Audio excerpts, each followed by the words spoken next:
Alright, today I'm going to be talking about a subject that concerns me. The subject that I picked are reasons behind why our food and supply costs have risen. I did research on some of these points, and I chose 3 of them that I found most interesting. The first point I would talk about, or the 3 points I'll talk about, the first one is droughts, the second one is wildfires, and the third one has to do with the rising cost of gas and oil prices. Well, the first one I'll talk about is droughts. Well, obviously, you know a drought is a prolonged period of time without rain and high temperatures. Of course, if it doesn't rain, the soil can't get the nutrients mixed up, and the crops can't get the nutrients they need from the soil. So that's the reason behind why they don't get their soil, why there's a high cost for them.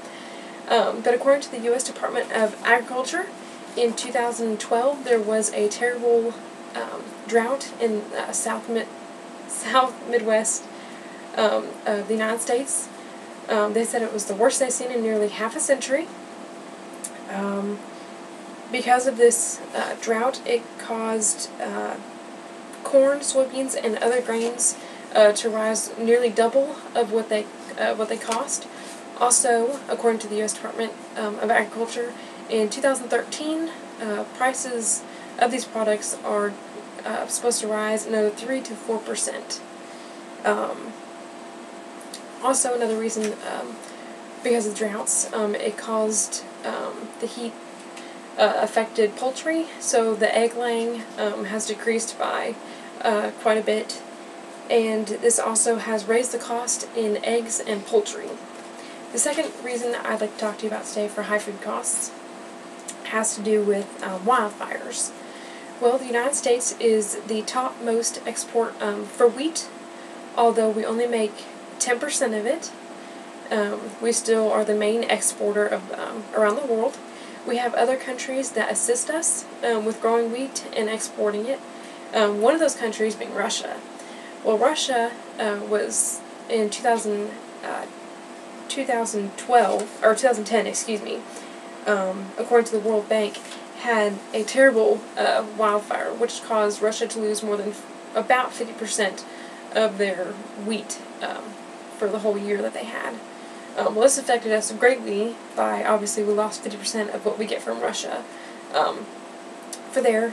but the World Bank also said that this has doubled the price of wheat. So,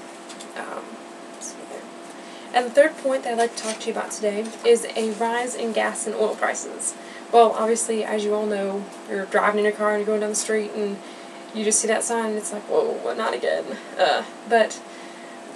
Yes, the gas prices have obviously nearly doubled since the beginning of 2000s and the 90s, and but obviously we have to use gas and oil to transport our crops overseas and across countries, and so that affects us greatly.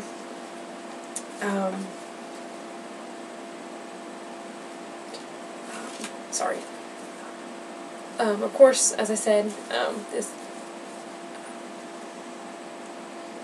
this increases to ship that increases shipping costs because oil and gas prices are so high, which also means that the food cost has to rise because we have to make up for how much gas has risen, how much gas it takes to get over to the seas where we need to transport our food products to. So that obviously means a higher food cost.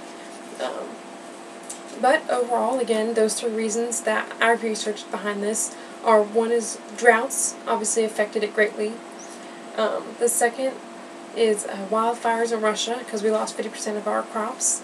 And the third is the cost in gas and oil prices. So obviously that affects us by transporting our shipment back and forth overseas and across countries, which obviously makes it a higher food cost. So I like to challenge you the next time you go to a supermarket and you have to buy your daily flour and cornmeal and stuff like that. I'd like for you to see how much they're supposed to rise over the next year, which, according to the U.S. Department of Agriculture, is 3 to 4%. So I just challenge you to take it and look to see if you can find the differences in them.